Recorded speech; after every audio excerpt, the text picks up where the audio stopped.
Ninguém tem a capacidade necessária para fazer isso. Ninguém tem os dons e talentos para fazer isso.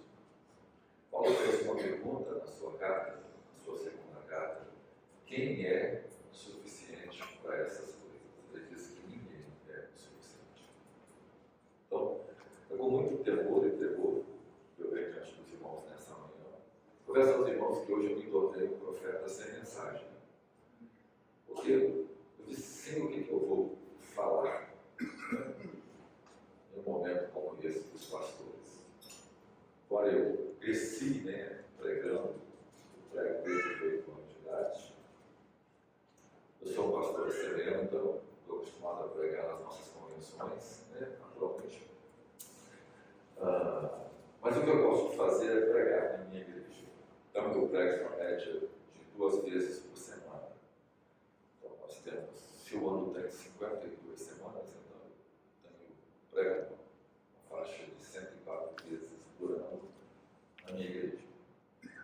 Cada sermão desse eu escrevo uma média de 12 a 15 páginas dessas. Então eu teria o que? Umas 10, 12 mil páginas escritas de sermões. Mas eu penso assim, Senhor, o que eu vou falar? Então eu quis chegar diante dos irmãos hoje com a minha alma nua e crua, para compartilhar com os irmãos as nossas lutas, as minhas lutas. Os gregos diziam que nunca o mesmo homem atravessa o mesmo rio. Essa é uma grande mentira, essa ideia de renovação. Não é renovação no sentido que os irmãos estão falando aqui. Essa ideia de mudança constante, de progressivo constante, ela é uma ilusão. A grande verdade é que o mesmo homem está atravessando o mesmo rio. Por quê? Porque o homem essencialmente nunca muda. A gente pode fazer todo o trabalho que a gente quiser, a gente pode usar todos os argumentos, todas as técnicas científicas, mas o máximo que a gente consegue é mudar o comportamento, mudar o conceito, parar uma tarefa, mas essencialmente ninguém pode ser mudado. A única coisa que pode mudar o homem é o novo nascimento. Se Jesus não mudar uma pessoa por meio da pregação do Evangelho, ninguém mais muda. Então a gente vive no mundo hoje onde todo mundo usa maquiagem. Uma maquiagem, Nós maquiamos quem nós somos, nossos defeitos, nossas deformidades. Mas eu queria hoje pensar com os irmãos, sabendo que os irmãos têm as mesmas lutas que eu tenho lá no Espírito Santo. Porém, meu estado tem um nome muito bonito, no Espírito Santo. A capital do meu estado se chama Vitória. Olha só, Vitória do Espírito Santo, profético. Nós somos um estado onde metade da população é crente, evangélica, por assim dizer. Só na minha cidade, que chama Campo Grande, a maior cidade de Cariacica, nós temos só na minha cidade quase 100 igrejas, que é o bairro. No meu bairro tem quase 100 igrejas de diversas denominações. Então nós estamos, e todo mundo lutando com as dificuldades. Eu queria então compartilhar com os irmãos isso que Deus colocou no meu coração, com muito temor e tremor. Então eu disse, eu não vou levar um sermão, não vou levar o notebook, e o que o Espírito Santo foi colocando no meu coração, eu vou falar para os irmãos. Eu sou amante da pregação expositiva. Eu vou ler o texto do Tito hoje, eu já expus essa carta em 35 sermões. Não sei se sermões estão disponíveis na internet, no site da igreja, mas se alguém quiser, eu tenho todos aqui, eu mando para você, não tenho dificuldade com isso. Tudo que eu faço para ajudar as pessoas nesse processo de ajuda, de ensino bíblico. Mas eu queria abrir as escrituras em Tito com os irmãos, e ler com os irmãos, porque eu acho que essa carta é muito a nossa cara nessa manhã. Sempre que eu vou ao lugar que eu falo, mais de uma vez, eu sempre uso os mesmos textos, porque os textos são muito ricos, muito ricos, muito ricos. Tito 1, a carta do apóstolo Paulo a Tito, capítulo 1. Só os primeiros 4 versículos, vamos acompanhar aí. A minha versão é a CF. CF. Talvez os irmãos não conheçam, mas nossa igreja tem uma Bíblia, é um sonho que Deus nos deu, e nós temos os direitos autorais da Bíblia do Robert McCheyne. A minha está velhinha já, mas a gente chegou agora a nova edição dela. A Bíblia do Robert McCheyne é uma forma de leitura devocional que Robert McCheyne, que era um escocês, fez em 1842, a fim de ensinar a sua igreja a ler as Escrituras. Então, por esse método, nós temos 2 vezes o Novo Testamento por ano, 2 vezes o livro de Salmos e 1 vez o Antigo Testamento. A ideia de colocar, por exemplo, 2 vezes o livro de Salmos é porque, historicamente, o livro de Salmos é o livro mais conhecido da igreja. A gente só tem Bíblia disponível para as pessoas lerem com mais facilidade em 1807, quando foi criada a primeira sociedade bíblica, né? Juntou-se 12 irmãos, entre eles alguns anglicanos, quáqueres, né? E alguns, a maioria, trinitarianos e 2 ou 3 unitaristas. Então, em 1807 surge a primeira sociedade bíblica. Em 1831 surge a Sociedade Bíblica Trinitariana, que é dona do texto da ACF que nós temos no Brasil.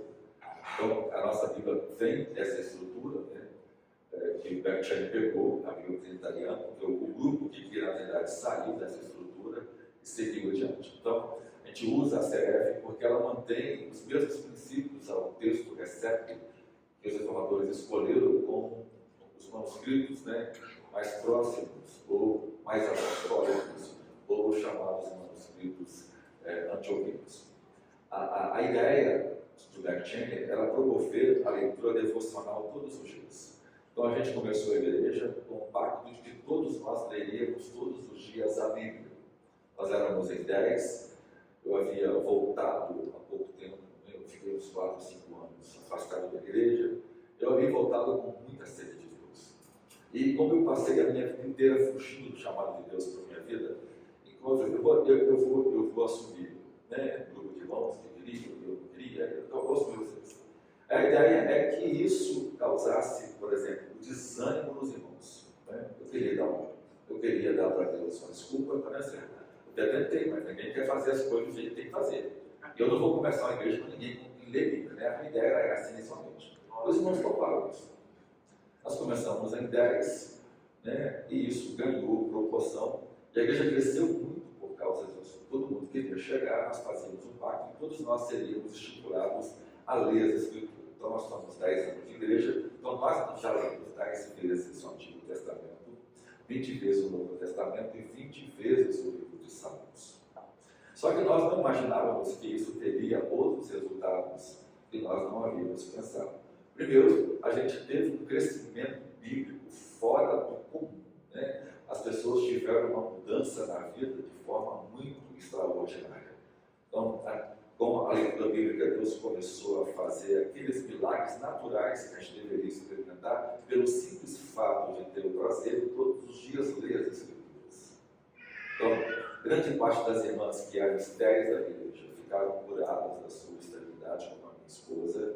Nós temos casos de quase 40 irmãs, né, que não podiam ter filho, irmãos que mulheres que se casaram, por exemplo, com 14 anos e tinham 45 anos, né? Já haviam feito todas aquelas investigações in vitro para tentar ter filhos e não haviam conseguido, mas a leitura devocional fez com que essas mulheres engravidassem.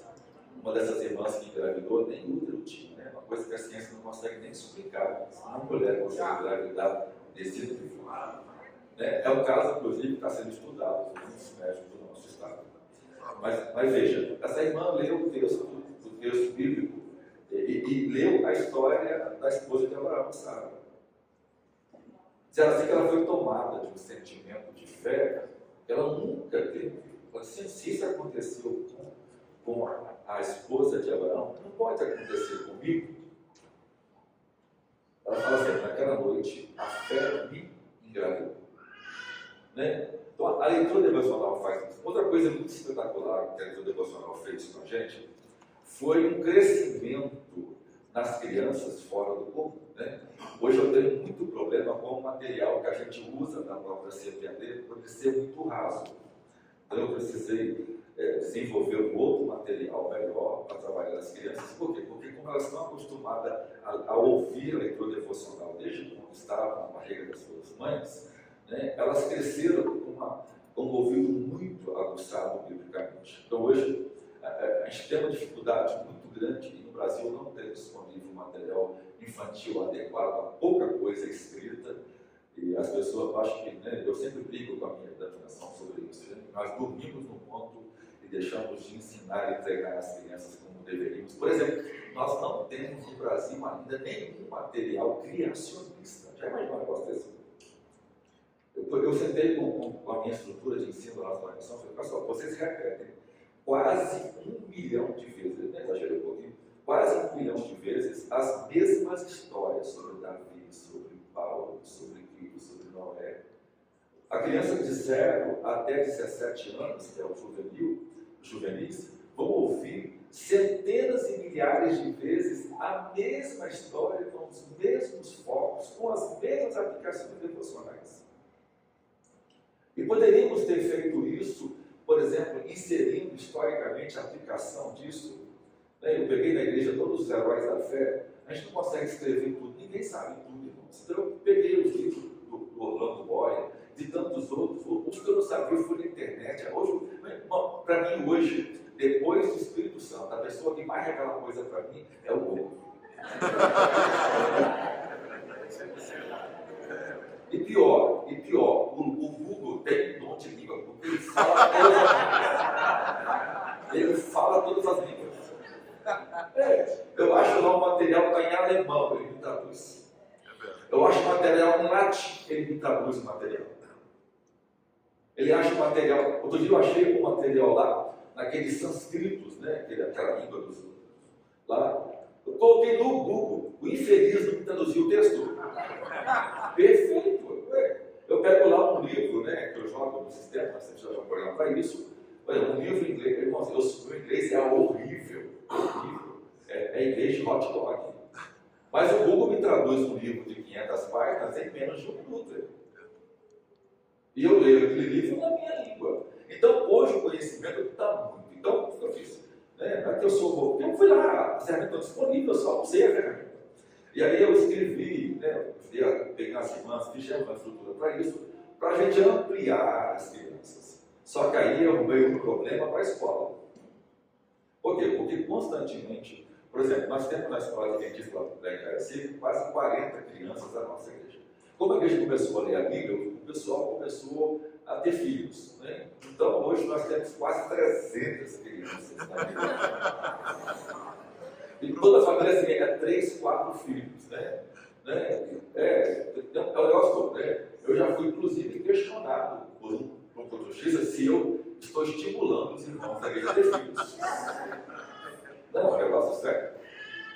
Então, veja a questão. E aí a escola chamou e disse assim, pastor, o que eu vou fazer? Porque as crianças da sua igreja estão muito mais avançadas do que as crianças da escola. Elas sabem ler mais, elas pensam mais, elas têm influência nas palavras muito mais. E elas são crianças muito mais desenvolvidas para se relacionar, né? Elas são líderes, elas falam. E as crianças da idade delas são muito mais bobinhas, né? A doutora falou, né? Ele falou, mas por que isso acontece? Eu expliquei para ela sobre a Bíblia. Não, os irmãos verem, nem eu imaginava que a leitura devocional varia. A gente nem imagina que a Bíblia é um meio de instrução e de erudição, né? Embora eu não concordo muito com a escolha que os primeiros fizeram, colocaram uma linguagem muito erudita na Bíblia, né? Eu acharia que uma linguagem mais simples, e hoje a gente briga para montar a Bíblia com uma linguagem. Mas foi essa linguagem que o Espírito Santo usou para fazer as suas obras em toda a história. Então nós escolhemos a CF, por quê? Porque esse foi o texto que o Espírito Santo usou em todos os avivamentos, desde quando o texto foi usado. Então, a ideia é essa. Então, por isso eu falo um pouco da Bíblia, porque a gente, como pastor, né, eu falo para os irmãos, né, o que mudou a minha vida? Foi o fato de todos os dias eu parar um tempo para ler as Escrituras. Então eu sempre choro, eu sempre falo em línguas, eu sempre saio de lá com raiva de mim mesmo, ou com raiva de Deus, todo dia eu volto e faço as pazes com Deus, porque né, o texto briga com você, você briga com o texto, e há uma diferença muito grande de você fazer uma leitura devocional e uma leitura exegética. Né? Quando você pega o texto, por exemplo, para pregar, né? Hoje não, assim, depois de um tempo eu parei de ler o texto desse jeito, para mim focar mais no texto, no sentido devocional. Então, exegese, vai lá, pega o texto hebraico, você pega o texto grego, e hoje no texto hebraico qualquer um pode aprender. Quem não sabe, tem um monte de ferramentas na internet que traduz os textos assim. Aquele tempo que eu ficava lá, de pegar um colégio, de achar uma palavra, um dicionário, eu tinha que pegar um livro lá. Eu dei aula de grego no seminário. Então, eu tinha que ter o leste, eu tinha que ter para saber qual é encaixado o tempo verbal daquele verbo. Às vezes era um verbo estranho que não aparecia todo o tempo antigo do Novo Testamento. Aí tinha que achar com um dicionário, tinha que achar uma concordância, tinha que achar... Eu tinha que usar 5, 6 livros para descobrir um sentido de uma palavra. Hoje o Google faz isso. Piscar de olhos como fosse um arrebatamento da igreja. Está lá. Então hoje todo mundo é perito nisso. É perito.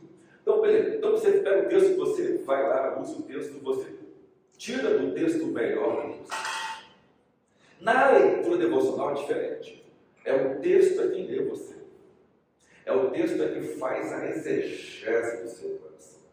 É o texto que tira o melhor e o pior de você. Então eu saio depois de um tempo de leitura, irmãos.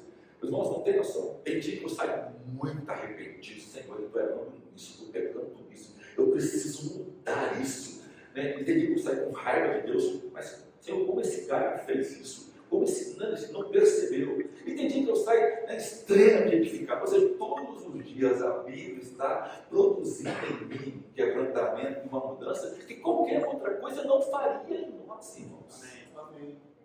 Não faria em nós. Outro dia eu peguei o texto, estava muito atrasado. Eu trazia uns 5 dias, e eu, reforma de igreja, reforma de casa, eu fui lá e eu consegui fazer, como eu já leio há muitos anos, né? Eu estou contando aqui, vamos ver, né? Então a minha mente treinou muito ali, né? Eu leio um livro de 400 páginas, muito rapidinho, tá? Aí eu fui lá, mas rapidinho eu li os 5 dias atrasados. Aí eu acabei de ler, eu estou saindo do quarto. Eu falei assim, isso não está certo. Eu tenho que voltar lá. Eu voltei, aqui que eu gastei uns 3 minutos, eu sentei, eu gastei meia hora. Aí eu saí do quarto chorando, falando em línguas, e muito quebrantado. Sobre Deus, eu teria perdido tudo isso se eu tivesse só ido só para cumprir um pacto, né? Então, a gente precisa, como pastor, a minha maior riqueza hoje, eu sempre falo. Por isso a gente lutou para comprar a Bíblia, compramos direito para trazer agora. O diabo tentou até afundar o navio, mas chegou para a glória de Deus. Mas tem uma coisa que eu sei que isso fez comigo, fez com a nossa igreja. Isso mudou a nossa história para sempre. Por quê? Porque esse ambiente da palavra de Deus é algo maravilhoso. Deixa eu ler então o texto com as irmãs aqui. Paulo, servo de Jesus, servo de Deus, apóstolo de Jesus Cristo, segundo a fé dos eleitos do conhecimento da verdade, que é a segunda a piedade, em esperança da vida eterna, qual Deus que não pode mentir prometeu antes dos tempos eternos, ou antes dos séculos, mas a seu tempo manifestou a sua palavra pela pregação, que foi confiada segundo um mandamento, ou mandato, ou ordem, ou autoridade, como está em algumas versões, de Deus, nosso Salvador, a Tito, meu verdadeiro filho, segundo a fé comum, graças à misericórdia e paz da parte de Deus, Pai e da do Senhor Jesus Cristo, nosso Salvador. Escute-me. Eu gosto dessa carta, primeiro porque ela é escrita a uma igreja, a igreja a Tito, que está indo para Creta. A Creta é um arquipélago, é uma junção de quase 300 ilhas. Cada ilha tem mais ou menos umas 70 a 120 cidades. E cada ilha, cada cidade dessa tinha um governo independente, com leis independentes, com costume independente, com religião independente e diferentes. E eles eram totalmente separados. Eles só uniam, né? Eles faziam um sincretismo, a palavra assim, né? Do grego é uma junção, né? Só fazia essa junção, sincretismo, quando iam para a guerra, que eles se uniam para combater o inimigo comum. Ou seja, essa palavra grega sincretismo, a palavra, né, portuguesa sincretismo, nasce exatamente dessa visão do texto da ilha de Creta, dessa multiplicidade de cidades independentes, dessa variedade de conceitos e ideias, que é o exemplo claro da estrutura que nós vivemos, né? No mundo aonde a gente vive numa pluralidade de conceitos e de ideias. Então, essa geração desse construto do cogito, né? dessa teoria filosófica cartesiana, com Descartes, de que eu penso, logo existe, dessa ideia de que tudo deve ser questionado, né?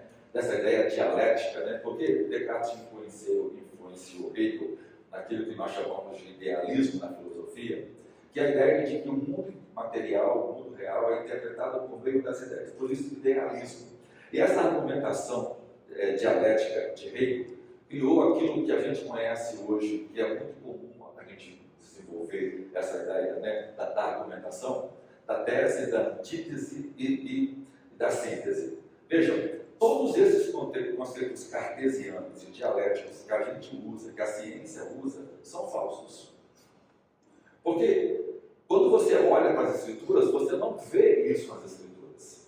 Você não vê nas Escrituras uma multiplicidade de conceitos. Você vê um Deus que fala para Adão uma coisa, você vê um Deus criando o paraíso para Adão, e vê esse mesmo Deus criando um novo céu e a nova terra, que é um novo paraíso restaurado, para um novo homem restaurado, né, em Jesus Cristo e glorificado.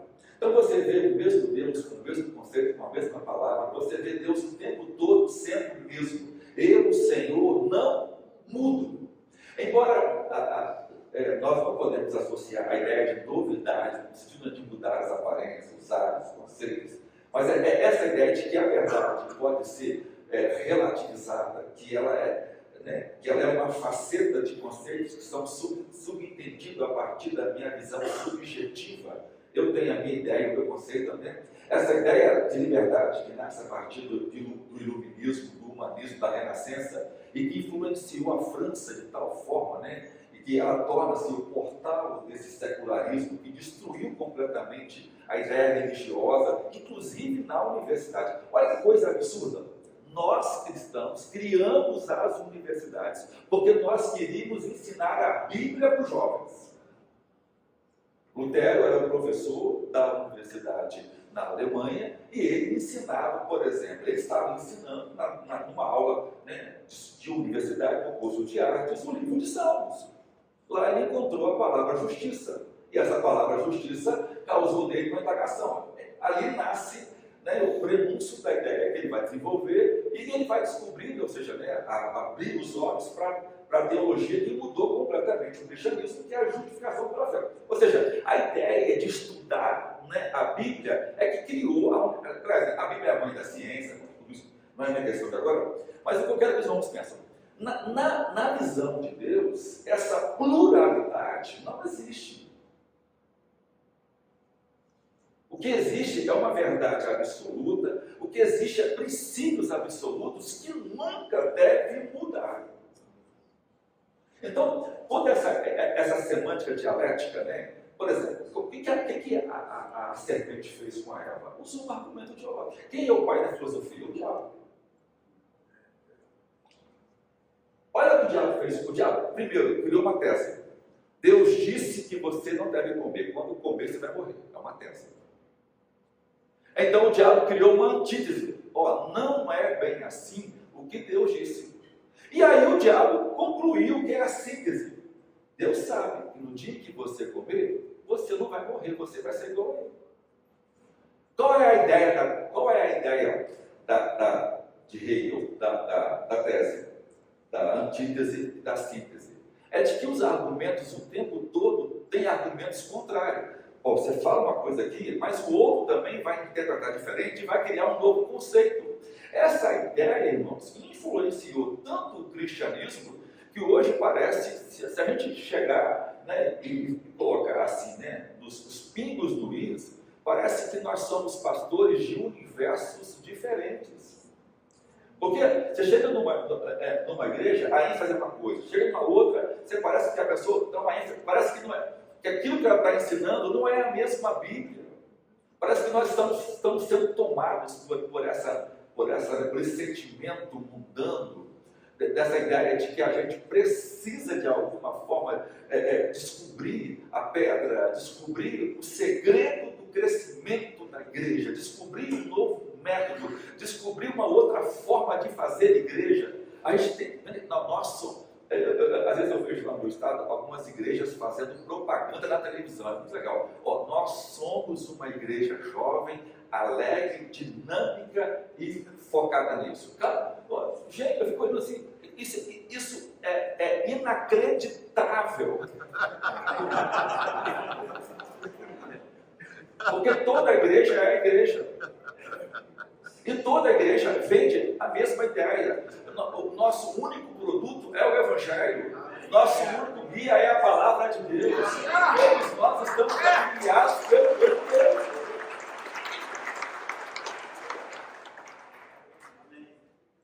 Mas por causa dessa ideia, né, eclética de o tempo todo de querer agradar pessoas, né, porque a propaganda faz isso, a televisão faz isso, a mídia faz isso.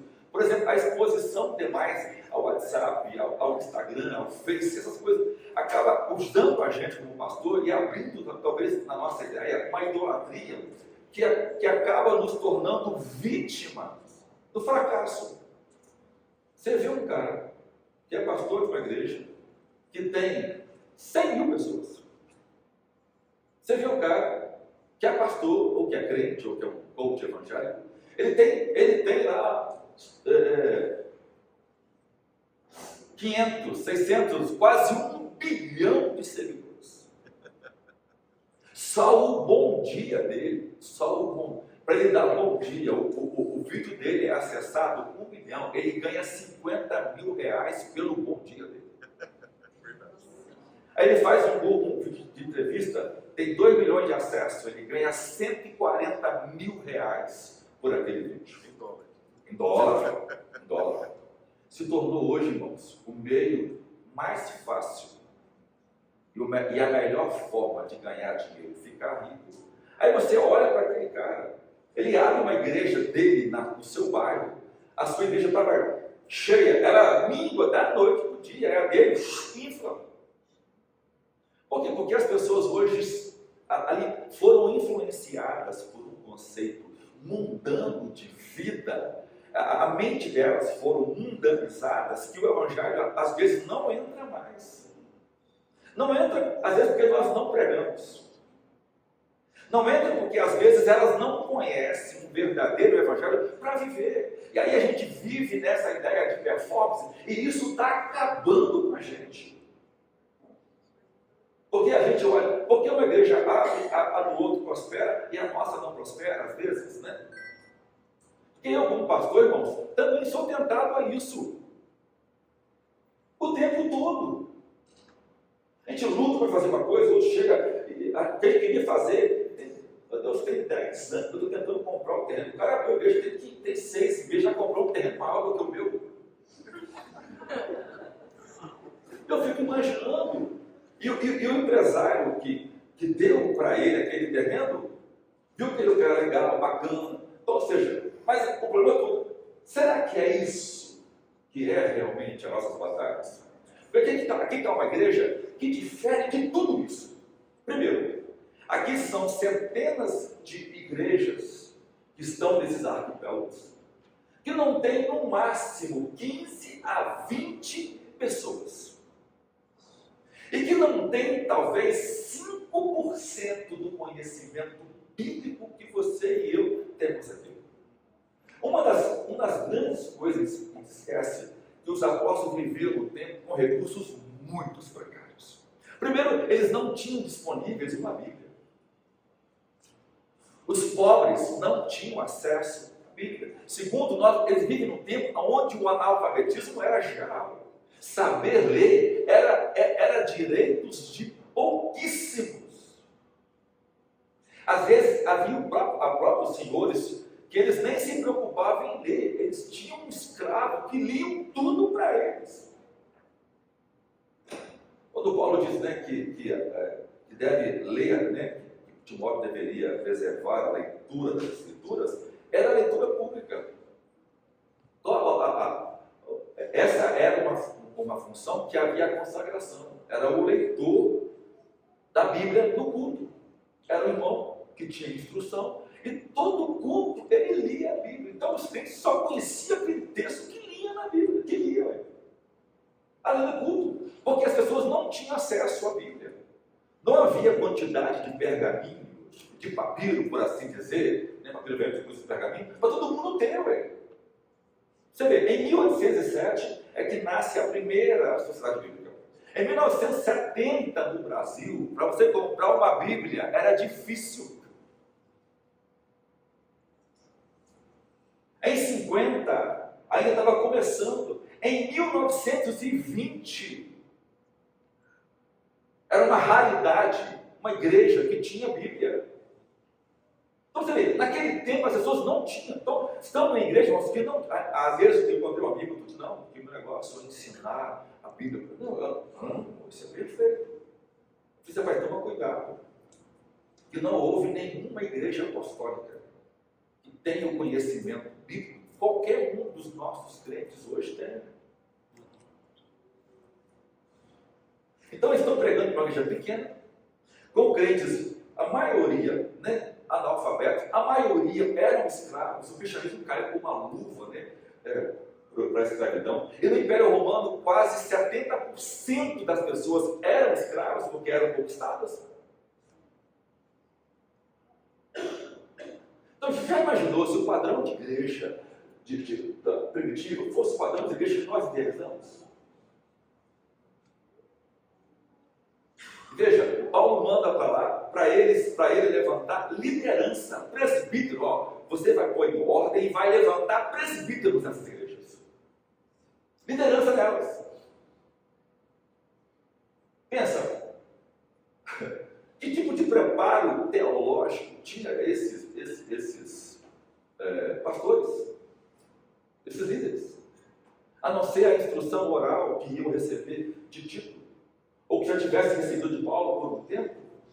Que tipo de... E tinha que aprender aquelas informações e depois usar aquela gama de informação para o resto da vida. E na maioria das vezes, eles nunca acresciam mais nada aquele tipo de conhecimento.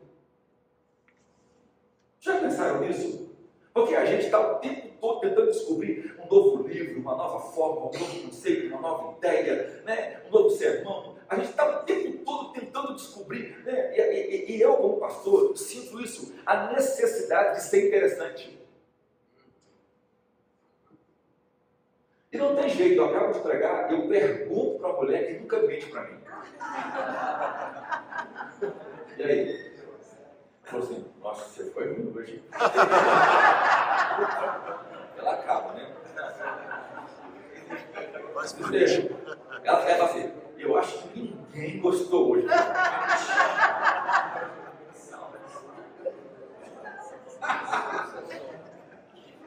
Ela, né? O Billy Graham tinha um cara, ele contratou um cara, e o nome dele era Alfinete. Na hora que o Billy Graham começava, aí chegava alguém e mostrava o defeito dele, né? Então, mas eu estou brincando aqui, mas você vê, nós temos essa preocupação, né? Nós temos. Então, veja, irmãos, isso é um problema, por quê? Porque isso vai cegar a gente. Porque a gente está num mundo onde as pessoas querem o que é monumental, elas querem uma igreja que tem ar-condicionado, elas querem uma igreja que tem um banco confortável, elas querem um pastor que tem pelo menos um doutorado. A primeira igreja batista da minha cidade, a igreja batista de Vitória, pensa numa igreja bonita, no centro de Vitória, uma igreja que quando chegou lá, Vitória não era nada. Mas assim, uma igreja bonita, toda de granito, uma arquitetura, né, aquele negócio do outro mundo. Ficou quase 8 anos sem pastor. Meu Deus. Ela estava procurando um pastor. E o critério, o cara tinha que ter pelo menos um doutorado em teologia. O cara tinha que ter uma formação, sem ser um doutorado, também secular. Aí, quando eu li o currículo, eu disse, meu Deus, eu me encaixaria aqui de nunca. Ué. O apóstolo Paulo não se encaixaria nesse perfil.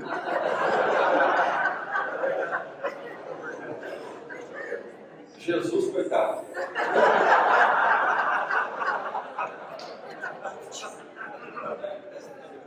Não. Ó, tem um pregador na Galileia lá, ele anda a pé, ele é assim.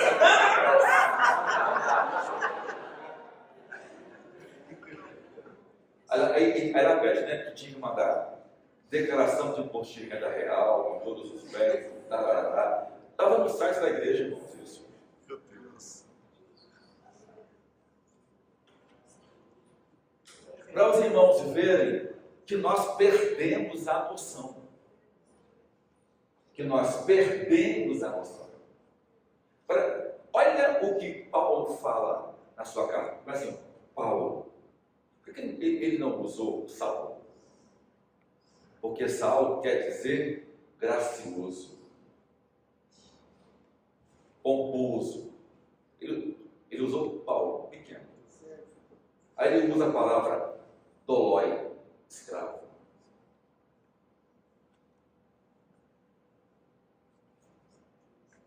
O pequeno escravo. Na nossa cultura, irmãos, a escravidão tem muito a ver com a escravidão dele. Mas não é essa a escravidão que Paulo estava se referindo. A escravidão do tempo de Paulo, que era o seguinte, que aquele escravo era uma ferramenta viva de alguém. Ele não tinha direito, ele não tinha voz, ele não era nada, ele não era uma pessoa, ele não tinha personalidade, ele não era considerado. Ele era uma ferramenta. Podia ser descartado, jogado fora, morto, despedaçado. Ele não tinha julgamento, ele podia abrir boca. Há escravos que nunca abriram a boca perto do seu senhor.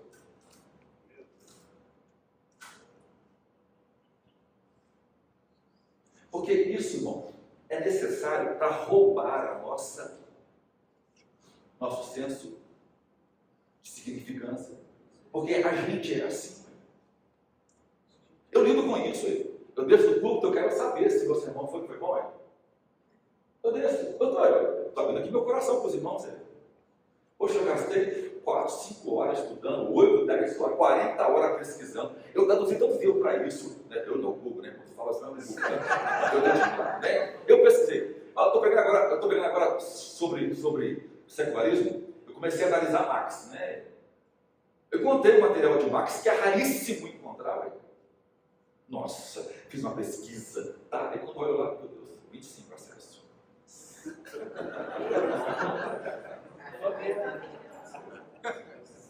Isso porque eu fui lá mais 5 vezes, acessei celular diferente.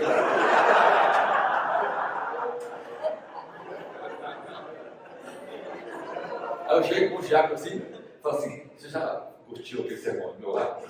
Ih, pastor, ainda não. Eu falei, mas não, você não curtiu nada.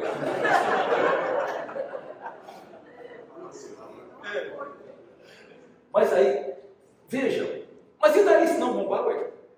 E se daí se não for assistido, eu não estou nem aí com isso, ué. Mas a gente é tentado, ué. Poxa, o outro contou uma história que nada a ver, ele torceu o texto, ele inventou, ele pregou uma mentira. E deu 1 milhão de acesso.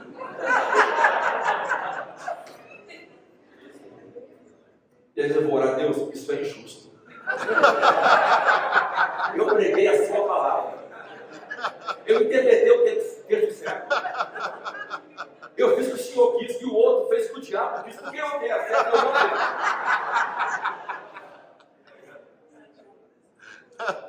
Aí Deus vai dizer, seu ego, ele teria um acesso a Deus. Então isso mostra pra gente, irmãos, que a gente não pode sofrer por isso. Por quê? Porque o que está sendo pedido não é minha eficácia, não é meu talento, não é minha performance, é minha fidelidade.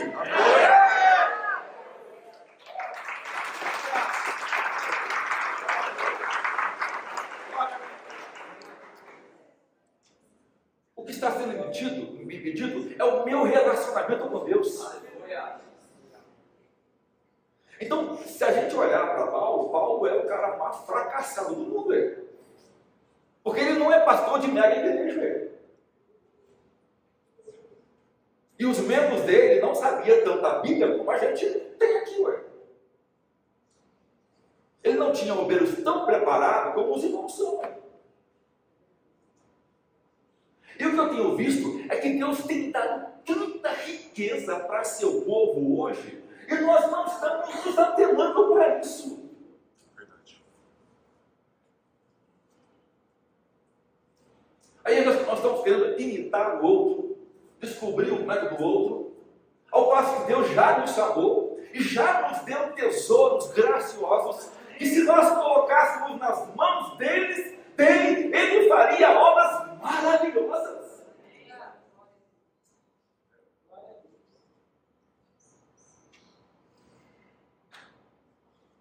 Talvez os pastores aqui mais antigos, como o Jefferson, já na melhor idade, né? Na melhor idade, já não tem muito, né? Aquele gás. Mas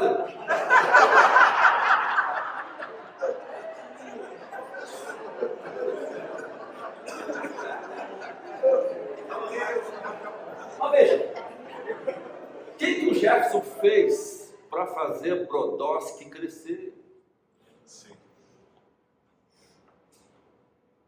Qualquer outra história, Bispo Zezinho, ou qualquer outro mais antigo aqui, qualquer outra igreja que cresceu, esses pastores não tinham nada aqui atrás, nem beleza tinham para olhar.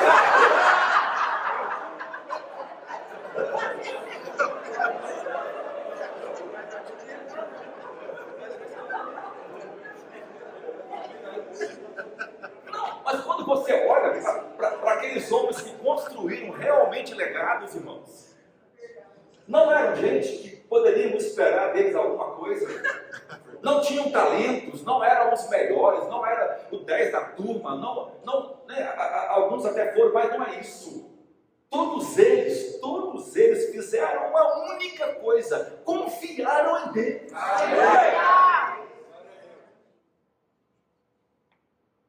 Confiar em Deus. Sabe, uma das coisas que quando eu leio Atos que me atrai, são aqueles demônios. Quando aqueles filhos de servas vai lá orar por eles, né? Eu discurso no nome de quem Paulo prega. A resposta dos demônios é impressionante. Jesus, nós sabemos quem é. Paulo, nós sabemos quem é. Mas quem são vocês? Sabe por quê, irmãos? Só tem duas pessoas que precisam saber quem você é: Deus e o diabo. O resto, se vai curtir sua palavra, Deus te usou, hein? As poucas vezes Deus te usou.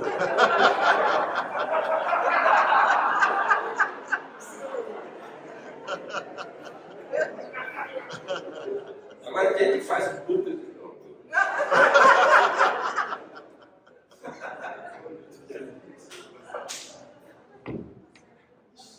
Mas pensa, olha onde é. Eu falei mesmo antes aí. Duas pessoas podem Sim. Duas pessoas Conhecer lá, Deus. Conheço, cara. Quem conhece Deus? Só tem duas pessoas que precisam te conhecer. Só tem duas pessoas que têm que curtir sua mensagem. O diabo dá um joinha ao contrário.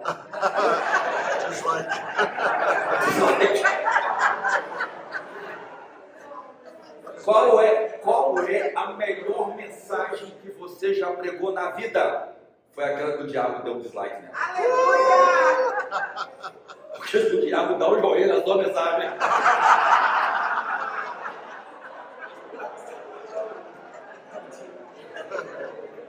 Aí eu não consigo ver. Deus com certeza vai dar o like. Deus com certeza vai dar o like. Se você pregar a palavra de Deus fielmente, escute-me, irmãos. Eu me tornei calvinista por um tempo. ou respeitando os irmãos que são, mas o que me atraiu ao calvinismo? O orgulho. Porque é uma teologia muito erudita, científica. Isso me atraiu. Eu era novo, cheio de gás, a mente aguçada para aprender. Eu degustei todos aqueles comentários bíblicos que existem grossão. Eu li tudo aquilo, tem português. Eu montei uma biblioteca grandona. Eu gastava tudo que eu tinha com livro. Meus amigos tinham carro, eu tinha livro. Meus amigos tinham namorada, eu tinha livro. Meus amigos passeavam, eu tinha livro. Meus amigos eram bons de futebol, eu tinha livro. Eu sabia fazer isso, só isso. Entonei. E eu ensinei isso por muito tempo. Até que um dia, meus olhos abriram para isso. Eu falei, eu quero uma teologia mais humilde. Aí eu voltei a ser a minha, eu quero mentir. Respeito aos irmãos que estão falando. E a eles, não, nada contra, né? Mas voltei. Por quê? Porque eu aprendi. Aí, você vê, para eu pregar, para eu estar aqui, irmão, sem ler um sermão, para mim era um pecado imperdoável. Para mim, a blasfêmia contra o Espírito Santo tinha perdão, mas pregar sem ler um sermão era imperdoável. Por quê? Porque eu comecei a aprender que eu precisava depender de Deus também nisso. Embora é muito bom você precisar, assim, uma pesquisa, é muito bom conhecer ferramentas, mas isso não pode ser o que valoriza o nosso ministério. As pessoas precisam conhecer que você é um homem de Deus, como Elias, quando aquela mulher falou, se eu vejo que esse homem passou aqui, ele é um homem de Deus. As pessoas têm que saber que Deus é conosco. Aleluia! Elas precisam saber que quando você abrir a boca, o céu vai rasgar. Aleluia! Elas precisam saber que quando elas quiserem ouvir a voz de Deus, elas vão te procurar. Aleluia! Quem tem que atrair as pessoas à sua igreja é Deus. Amém. Eu tive uma experiência muito extraordinária com isso. Começamos a igreja, pensei assim, vamos fazer um valor, né, colocar a igreja, vamos criar aqueles negócios de carro, agradecido de carro, vamos colocar para ver na televisão, tinha amigos, né? Quero meus clientes que acompanham a televisão, vocês vão perguntar lá, pensei assim, né? Aí comecei a traçar o projeto. Um dia orando, Deus me disse, se você fizer isso, você vai atrair pessoas para aqui que eu nunca trouxe. Uau. Aí eu cancelei tudo. Hoje a igreja, nós estamos, nem placa tem ainda. Nós damos espaço, né? Está um prédio velho que tem que pintar, nem troquei placa. Não vou trocar a placa, irmão. Eu vou colocar a placa lá. Mas depois disso eu nunca mais me preocupei com beleza da fachada da minha igreja. E eu quero fazer, eu amo, né? Tem uma amiga que fez a fachada da pastora, mas ficou linda demais, a amiga nossa, né? Ficou assim, né? E quero fazer assim, eu quero igual, eu vou fazer no tempo certo. Não tem problema com isso. Mas eu preciso saber o que vai atrair as pessoas lá. Não pode ser isso. Se a glória de Deus não atrair as pessoas, nada mais. Sua igreja pode ter um louvor fantástico, pode ter um telão de R$1 milhão, ela pode ter cadeira, pode ter o que for. Mas se ela atrair pessoas por causa disso, você é um fracassado.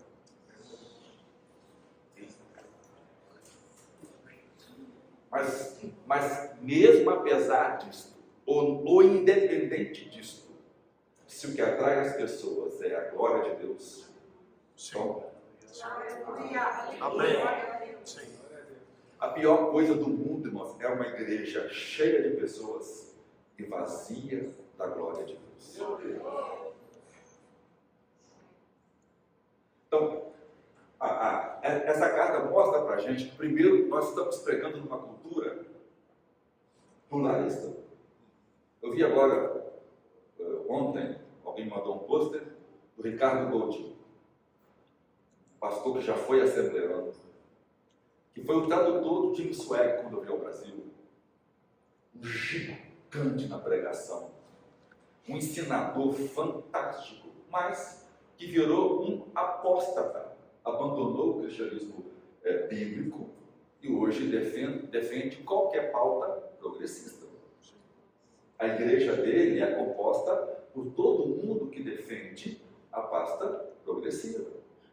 Mas ainda continua com o nome de igreja, continua com o nome de pastor. Ele não é pastor nem é igreja, mas continua. Você vê. E ele influencia muitos jovens que não nasceram de novo, que não têm o Espírito Santo, e pastores que estão em igreja. Eu conheço pastores de igrejas que são grandes, que eles mesmos nunca nasceram de novo, nunca tiveram uma experiência com Deus. Grande parte dos comentários que nós usamos hoje, que estão disponíveis por aí, foram escritos por comentaristas que nunca foram piedosos.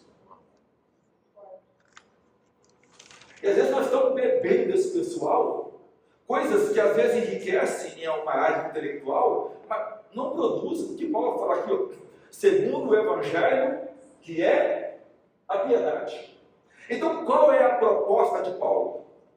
Primeiro, é que ele é servo. Ou seja, ele é apóstolo, mas antes ele é servo. O título depois que vem, né, apóstolo ou qualquer outra coisa que vier, não, é só um título por causa da autoridade, da investidura que Deus colocou sobre ele, a fim de transmitir, aliás, é para transmitir aos outros. É isso. Segunda coisa, o que Deus me disse que serve o meu ministério? E depois eu achei, Deus, você vai ter que aprender outra vez aqui. Aí eu voltei outra vez aqui. Aqui diz, o texto diz, segundo a fé dos eleitos. A expressão segundo aqui é literalmente a ideia de andar atrás, né? Segundo, ou conforme. Ou seja, a fé dos eleitos vem na frente, norteando o meu trabalho. Aí vai dizer assim, que essa fé dos eleitos foi prometida antes dos tempos eternos. Ou seja, a primeira vez na eternidade que Deus fez uma promessa, a primeira vez que nós sabemos que Deus disse alguma coisa, Ele prometeu para seu filho dar a ele uma igreja. Por causa dessa promessa, todas as coisas que existem foram criadas. A salvação é uma promessa de casamento. Deus daria uma noiva, um povo eleito a seu filho. E por causa disto, Deus fez uma escolha. Ele elegeu uma liderança para cuidar dessa igreja. Isso resolveu todos os meus problemas de vaidade. Primeiro, olha o problema, Senhor. Você se esforça. Né? Eu estou lutando lá, irmãos, vamos orar. Nós somos mais de 1000, mas a oração só tem 500, 600. Gente, tem gente que fala assim, mas pastor, tá bom demais. Não, para mim todo mundo tem que estar orando lá, velho. Não, se eu tenho uma reunião de oração, uma jornada de oração, sábado agora, né? 17 agora começa o jogo mais intenso, dia 23, começa às 14 horas e vai até às 20 horas, né? É uma palavra, um tempo de louvor e um tempo de oração, né? A gente faz uma oração em grupos, né? Começa com uma oração de joelho no início, uma hora, depois, né? A cada 20 minutos a gente ora em grupo, né? Você vai orando até 8 horas, né? Então uma palavra, um tempo de oração, vai ficar, né, mais dinâmico, mas é muito legal. Para mim tinha que estar todo mundo aí. E às vezes parece que as pessoas não estão valorizando. Você ajuda, você auxilia a pessoa, do nada ela te abandona, ela vai embora, e não sei o que mais. Então um dia Deus me disse assim, ó, você só está aqui por causa daqueles que vão herdar a salvação. Aleluia. Aí o Espírito me disse, estes vão te ouvir. O seu galardão vai ser dado por causa deles. O seu chamado, o seu conhecimento, os seus dons só existem porque você está aqui para pastorear somente eles. Os outros aqui são intrusos. Escute-me, o meu e o seu ministério só existe por causa daqueles que vão herdar a salvação. Amém. Esses vão te ouvir, esses não vão te trair, esses vão te acompanhar até o final, esses vão estar com você a eternidade inteira, esses serão a sua coroa, a sua recompensa, esses são a herança de Deus dada a você. Aleluia.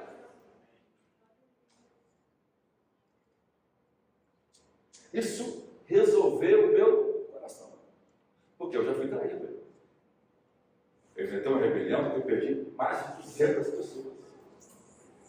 Perdi os meus melhores amigos.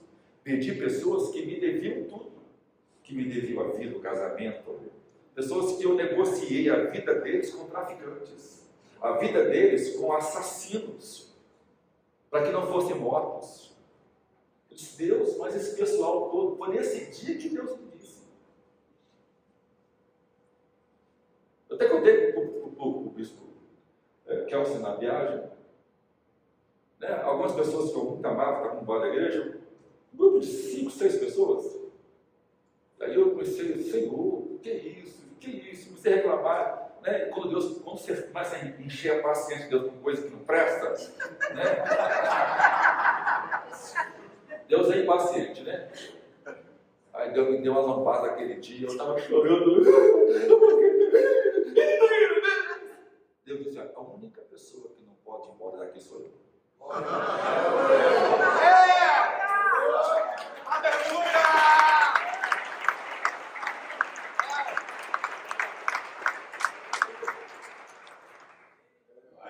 Eu levantei e acabou, tudo bem.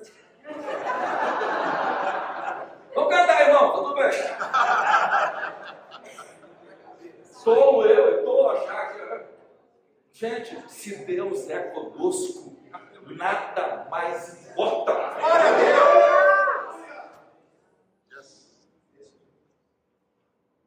Eu vi um testemunho de um missionário, quando eu era pequeno. Ele contou a história de ele foi trabalhar nesses países muçulmanos, comunistas, e ele foi caçado pela polícia, né? Ele correndo, né? Ele encontrou uma abertura, o barranco, né? Muito cansado, não conseguia correr mais, doía demais, ele caiu lá e viu que ia ser preso. Ele orou, disse, Senhor, me ajuda, me guarda. Aí ele viu uma aranha descer por cima assim, da porta do barraco assim, que é barraco, né? Começou a caçar, subir e descer. E fez assim rapidinho uma teia de aranha frágil. Os guardas chegaram, pararam, olharam para dentro assim, ó. Meu Deus. E não viram nada. E aí o Espírito Santo disse a ele assim, com Deus, uma teia de aranha é mais forte do que um cabo de aço. Aleluia. Mas sem Deus, um cabo de aço é mais frágil do que uma teia de aranha. Uma das coisas, irmãos, que fez valer todas as lágrimas que eu já chorei no ministério foi saber que Deus é comigo. Amém. Foi saber que o meu ministério não é coisa da minha cabeça, que eu não inventei, que eu não usurpei, que eu não traí ninguém para estar aqui, que eu não roubei de ninguém, que eu não paguei ninguém para ser o que eu sou, que eu não falei mal do meu pastor para ser o pastor que eu sou, que eu não fui contra ele, que eu sei que Deus me colocou, eu não queria isso, eu fugi disso, eu fui para o mundo para não querer ser pastor, eu fiz de tudo. Mas no dia que eu pisei o pé aqui, eu digo, Senhor, tenha consciência de que eu estou aqui porque o Senhor, somente o Senhor me colocou aqui. Por quê? Porque se você não tem as convicções corretas, o ministério não é o seu. A gente, irmão, precisa ter as convicções corretas. Porque as pessoas vão mentir sobre nós. Eu fui chamado de bandido, de formação de quadrilha, de mentiroso, de demoniado, de mulherengo, de falso. Disseram que eu menti, que eu tinha curso superior, que eu tenho formatura, tenho diploma, tenho tudo. Mas você vê, as pessoas são doidas. Então você tem que ter uma estrutura de crença. Quando perguntaram ao Alberto Moré, que é o diretor até hoje, que hoje é presidente das igrejas batistas tradicionais, né, do sul dos Estados Unidos, ele tem um programa muito famoso, ele tem um site muito legal, né, Alberto Moré, você pode acompanhar, porque ele faz uma análise das notícias do mundo inteiro com base na visão cristã. Então, é muita coisa, informação que a gente que é pastor, é bom saber. Então, ele, na entrevista que a convenção fez a ele, por que você deve ser eleito presidente da maior instituição de ensino batista do mundo? O que te qualifica para ser e não os outros? A resposta que ele deu foi cabal para a comissão colocar ele como presidente. Ele falou assim: porque eu tenho as convicções corretas. Você precisa ter as convicções corretas. Se você não tiver a certeza daquilo que você crê, se você não estiver certo do seu chamado, você vai desistir na primeira. Você vai morrer mais cedo. E você vai viver cansado no ministério, amargurado, reclamando, laboriando. Você vai ser uma pedra de tropeço, você vai ser uma arma de Satanás. Se você não compreender que você só tem uma pessoa a quem você precisa agradar: a Deus. Agradar a igreja não vai resolver o seu problema. Ser legal com a igreja é muito bom, mas também não resolve, porque na hora que ela cansar, ela te manda embora do mesmo jeito, não quer nem saber se você é legal ou não é legal. Né? Dizer que você tem família também, as pessoas não estão nem aí para a sua vida, para a sua honra, para o seu nome, para os seus filhos. Elas não estão, se você vai morrer, para elas é melhor ainda.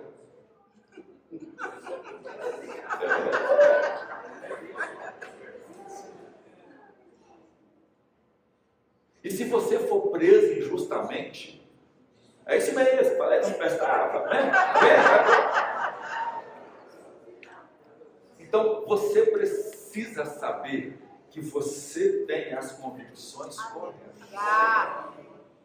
Que não vai ser a pressão, que não vai ser a perseguição, que não vai ser o diabo, que não vai ser os comentários, que não vai ser a calúnia, que não vai ser a onda, que não vai ser a moda, que não vai ser a teologia do momento, que não vai haver nada disso que vai mudar o que você é. Amém.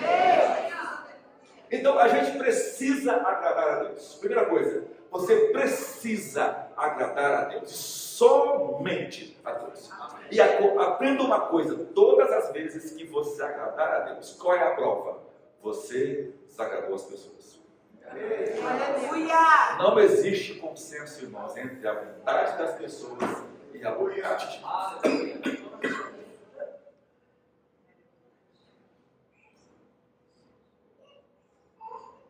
Não existe. Você não consegue. Se a gente tentar agradar a pessoa, pastor, eu gostei, a pastor gostava tanto, vamos colocar esse tipo de louvor na igreja. Se você for, você pode até mudar o que você quiser, mas se você for fazer porque você acha que as pessoas não vão gostar mal, você vai dar com os burros náguas. Nágua, né? E eu já entrei em portas, irmãos, que Deus não entrou comigo. E depois eu fui reclamar: Senhor, o que aconteceu? Você não viu que lá atrás eu não entrei com você nisso? Você sabia que eu não ia com você nisso? Porque o que você queria fazer é agradar pessoas. Por isso o resultado foi fracasso. Porque o que interessa é isso: é agradar a Deus. Aleluia! E se eu agradei a Deus, irmãos, trabalho feito. Glória a Deus. Você não vai receber de Deus nenhuma recompensa porque você agradou pessoas. Você não vai receber de Deus nenhum elogio porque você fez uma coisa que os outros gostam. Você não terá de Deus nenhum galardão por isso. Pelo contrário, só repreensão severa de Deus.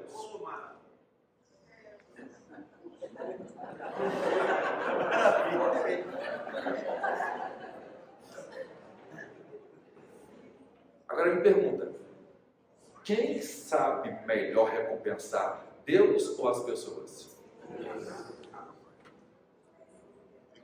Porque na hora em que Deus for recompensar a tua fidelidade, Deus sabe recompensar aqueles que o amam. Deus sabe valorizar as pessoas que o valorizou. Deus sabe honrar aqueles que o honrou. E Deus honra com abundância. É verdade.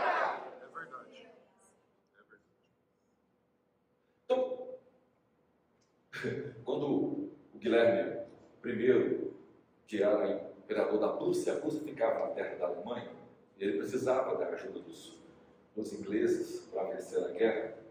Aí no jantar, né, ele, os ingleses, os franceses só viviam detonando Deus, só falando mal de Deus. Mas o primeiro-ministro da Alemanha era um crente de Jesus. E ele no jantar falou assim para o Guilherme I da Prússia: com a ajuda de Deus, a Inglaterra vai ajudar a Prússia nessa guerra. E aí o Guilherme I, que era um prussiano ateu, falou assim: eu não sabia que vocês ingleses falavam tanto de Deus assim. E os franceses rindo, né? Esse primeiro-ministro falou assim: aliás, majestade, Deus é o nosso único aliado, que nós não precisamos mandar nenhuma ajuda ou subsídio. Mas é um aliado que sempre ajudou a Inglaterra a ser o que ela era. Então, ter Deus como nosso alinhado, irmãos, como nosso alinhado, como nosso amigo, como nosso companheiro, como aliado, é tudo que a gente precisa. Amém. Então, se o seu canal não tem comentários, se a sua mensagem não recebe aplauso dos homens, você não precisa se preocupar com isso. Você precisa pregar. E esse foi sempre meu princípio. Quando eu dava aula de homilética, eu dizia assim: sabe qual é o seu único público? Não é a igreja. Você não prega para a igreja. Você não prega para pessoas. Seu único público, seu único espectador é Deus. Você precisa ter certeza que aquele sermão será pregado diante de Deus. Porque se você focar nisso, o resto está resolvido. Porque o que você vai pregar vai agradar a Deus, e Deus vai usar aquilo para converter o coração das pessoas. Então, quando eu vou escrever um termo, um artigo, eu tenho consciência de que a pessoa que eu quero atingir não são os leitores, mas é a Deus. Porque eu sei que Ele vai ler, Ele sabe o que eu vou escrever. Se Ele vai aprovar, isso é importante para mim. Pronto. Aí eu não tenho vaidade nenhuma. Porque eu sei que vão questionar, vão criticar, vão dar dislike, vão desmerecer, mas já agradei quem deveria agradar, então não me interessa. E para mim Deus é a maioria. Porque tira da gente aquela questão. Então veja, as igrejas apostólicas seriam um fracasso. Não eram megas igrejas. Os membros não eram tão bíblicos como a gente acha. A igreja universal é infinitamente, vamos dizer assim, não, perdão para assim, como a mundial da vida, é infinitamente mais bíblica, concernente a material bíblico, vamos dizer assim, disponível, do que as igrejas antigas. Quer ver? A igreja de Jerusalém, pastoreada por Tiago e por Pedro, depois do ano 70, sai de lá, vai para o norte da Síria e se torna os docéticos. Vira uma heresia.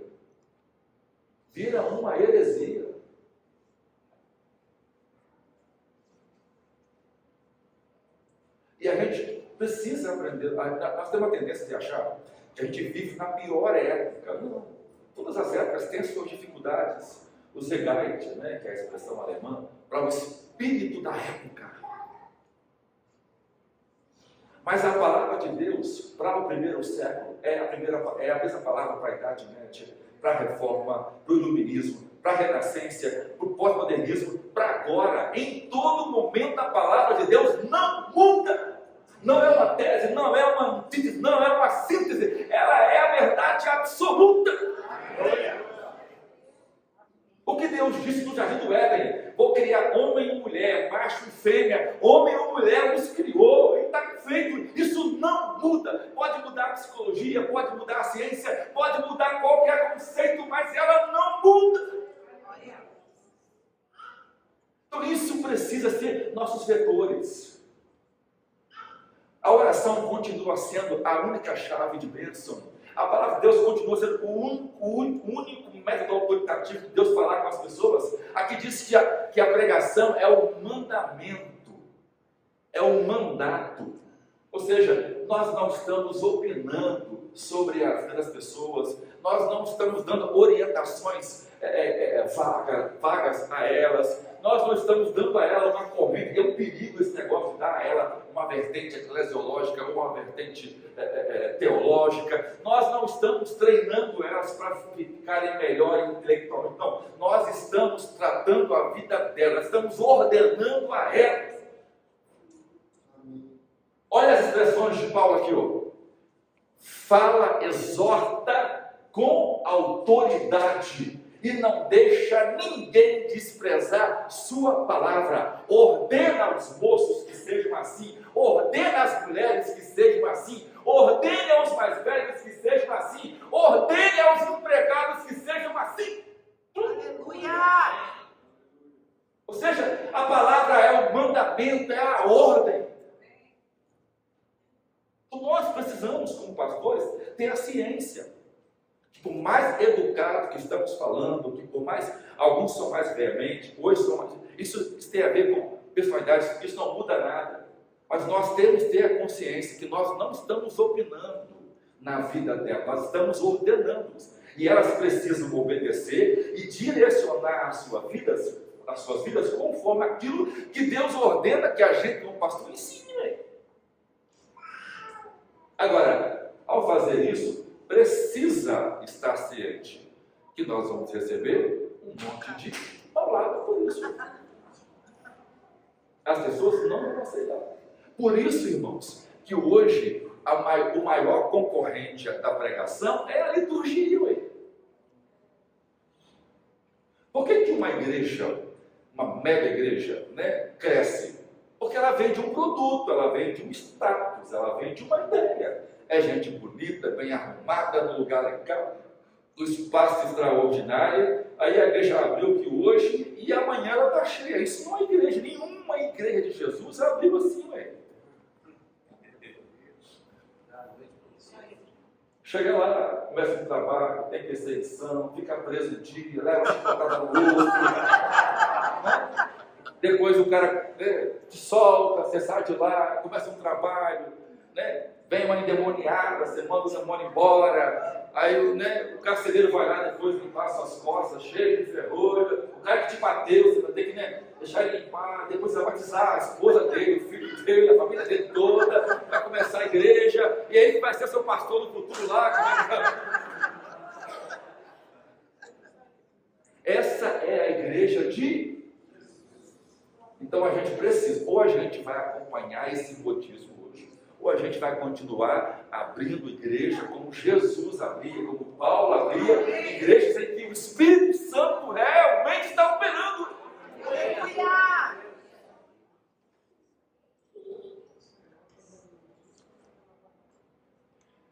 Você vê. Então, primeiro, outra coisa fantástica. Quem é que está indo levar essa carta? Eu tenho muito tempo para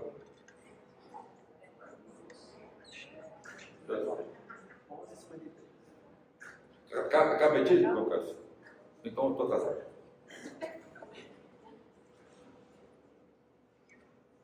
Escute, olha quem está indo lá. Tito, convertido do apóstolo Paulo. Tito era gentil, não era circuncidado como Timóteo, Tito era a carta de Paulo, né? As duas cartas de Paulo, né? Os dois ais de Paulo. Era Timóteo, que tinha uma mãe grega, uma mãe judia, né? E o pai grego.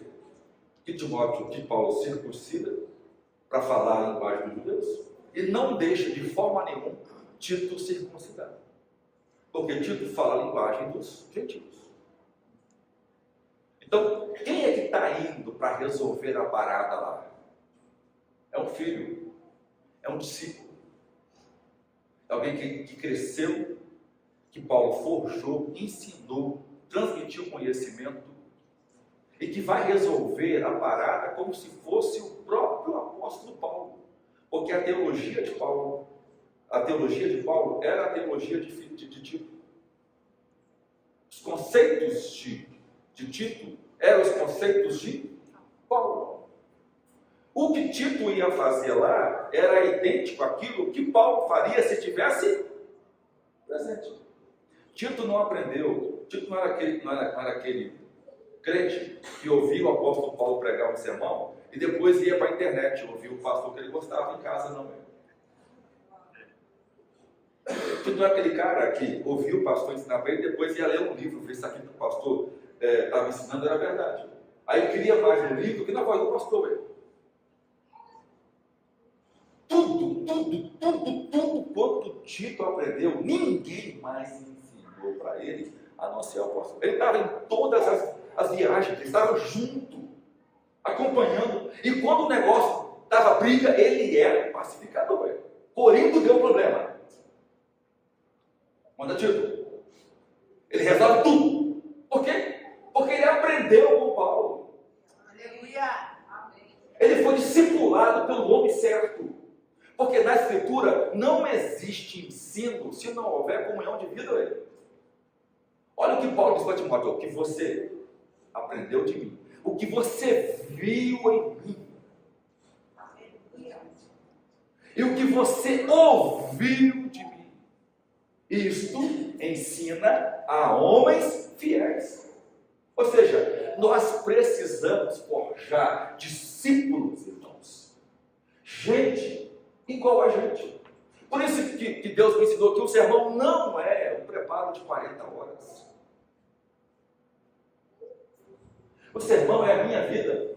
Aleluia. Porque o que eu ensino, o que eu prego, precisa fluir por meio de mim. Esse poder precisa fluir na minha vivência como marido, como pai, como amigo, como pastor, como homem, como qualquer coisa. Eu tenho que exibir, aflorar esse bom perfume de Cristo por meio de tudo quanto eu faço. Eu prego em um dos maiores materiais de construção do nosso estado. O dono ficou muito bom. Todo mês tem um culto lá. 100 pessoas agora. Olá, prego, ora com eles, chora com eles. E um dia o dono falou assim: sabe por que eu gosto de ouvir? Só você vem aqui. Porque nesses anos todos eu venho vendo quem você é. Nesses anos todos. No tempo da rebelião, 70% das nossas entradas desapareceram. Fiquei 3 anos e meio vivendo cesta básica, irmãos. E eu cheguei para eles e falei assim: olha, tivemos um problema. E eu precisar que você me dê um prazo maior para pagar as dívidas. Não tem como, mas vou te pagar cada centavo. Disse: pastor, como você quer pagar? Eu falei: eu preciso de um ano para você. Quando deu 3 meses, Deus me deu a graça, eu fui lá e tem tudo. Aleluia. E aí um dia eu pregando, eu falei assim: irmãos, aqui nessa igreja, tudo que vai comprar de construção, primeiro a gente consulta o agreste. Se lá não tiver, a gente vai em outro lugar. Porque quem me ajudou no tempo em que eu não tinha crédito para comprar nem uma agulha aqui na banquinha de baixo aqui, porque todo mundo ficou sabendo na cidade daquele escândalo todo mentiroso, inventado, então ninguém queria vender para a gente, mas ele vendeu. Então, quem me honrou no tempo em que ninguém gostava da gente, será honrado por mim enquanto eu viver. Aleluia. Eu estava ensinando Bíblia para ele. Esse cara é católico, mas católico até só o padre ia lá fazer esse negócio. Não sei, um filho de Deus cortou essa parte da minha mensagem, ficou no YouTube, mandou para ele. Esse homem ouviu esse negócio. Ele fala assim: pastor, eu chorei por semanas, porque eu nunca vi alguém com esse nível de fidelidade. E eu falei para minha esposa assim: minha filha, nós amamos o padre, nós somos católicos, mas a partir de hoje eu quero que esse pastor ore todos os dias.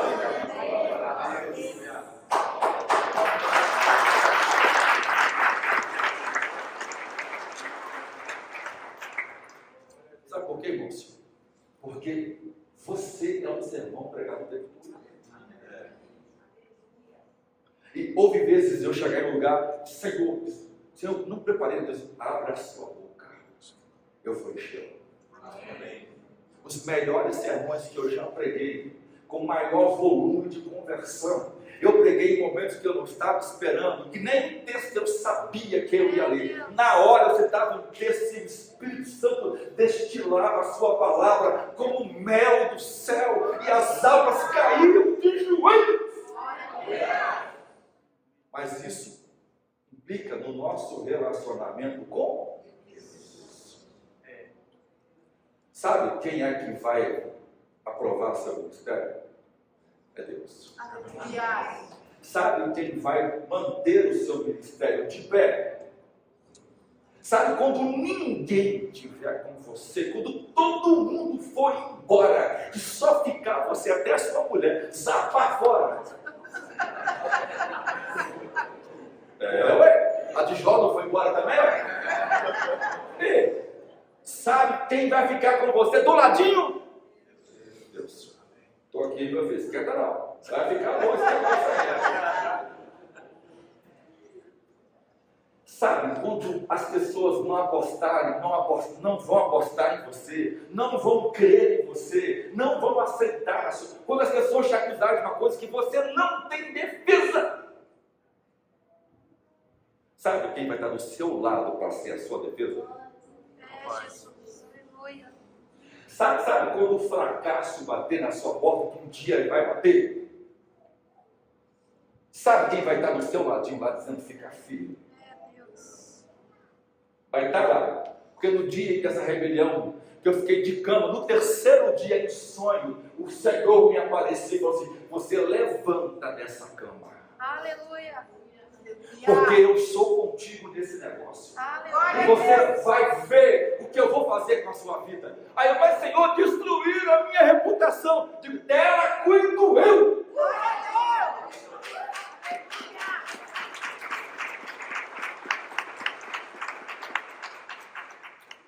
Uma das pessoas que se rebelaram contra mim, que inventou um monte de coisa sobre mim, encontrou uma outra pessoa que está me acompanhando na igreja. E aí chegou para você: você está em que igreja? Rapaz, você está naquela igreja? Você está naquela... Aí falou: aquele pastor é assim, assado, só não me chamou de Deus, de diabo, de demônio, de tudo ela chamou. Sabe qual foi a palavra dele para ele? Disse: ó, fulano, disso aí eu não sei de nada, porque eu nunca nem ouvi isso, mas em toda a minha vida de crente, foi por meio da palavra desse homem que eu me tornei um verdadeiro crente. Aleluia. E ele falou assim: ó, uma coisa eu sei, Deus é com ele. Então escute, irmãos, nós precisamos hoje sair daqui com o coração, sabe, convicto. O Luciano Silveira tem um sermão, né? Até que nada mais importe. Aleluia. E é verdade. Até que nada mais importe, somente Deus importa. Aleluia. Que a circunstância não importa, se tiver dinheiro não tem. Eu quebrei na solta e no reforço. Eu perdi um apartamento de R$1.500.000 para morar de favor na casa da minha sogra no porão. Deus foi comigo muito mal. Aleluia. Perder um apartamento de 1,5 milhão de passa. Mas morar na casa da sogra e no porão é 1 milhão. Ele me deixou lá quase 5 anos.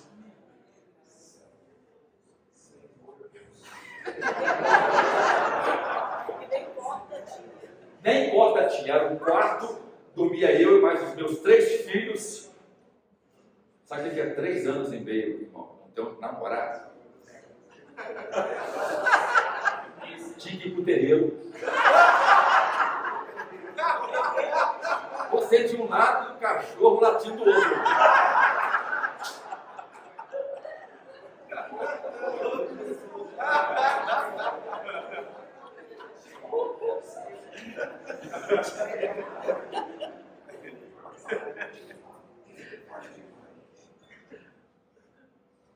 Perdi sim, perdi tudo. Perdi tudo. Mas eu ganhei uma casa. Que por sinal é a melhor casa do bairro.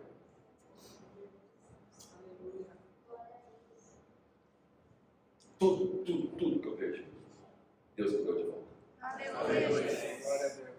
Deus me deu o carro que eu tenho. Deus me deu as TVs da minha casa. Deus me deu o sistema de segurança da minha casa. Deus me deu os móveis da minha casa. Glória a Deus. Deus me deu os ar-condicionado da minha casa. Eu não pedi para ninguém, não. Eles chegaram. Durante os 3 anos e meio que eu fiquei de cesta básica, teve um dia que o irmão, que eu não sei até hoje quem é, me mandou uma compra que encheu toda a minha cozinha. Olha, eu amo picanha. Mas em 3 anos e meio não teve um dia que eu não comi picanha. Porque todo mundo chegava, pastor, você está no supermercado, mas me deu vontade de comprar picanha. Por fim, Deus para, picanha não, agora muda, vamos lá o cara. Porque, irmãos, pode tudo ir embora, mas Deus, se ficar. Aleluia. Aleluia. Eu já fui longe demais, eu queria orar com você. Amém. Queria orar.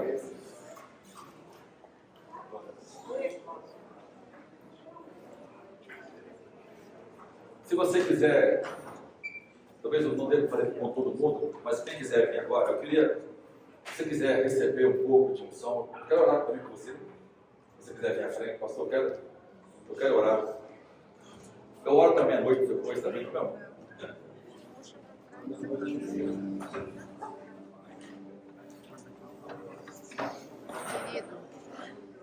Ulagasui, Genaramantunai. Ruei, Anahai, Genaramantunegasui, Genaramantunai. Paulo diz assim, para os irmãos de oremos. Estou ansioso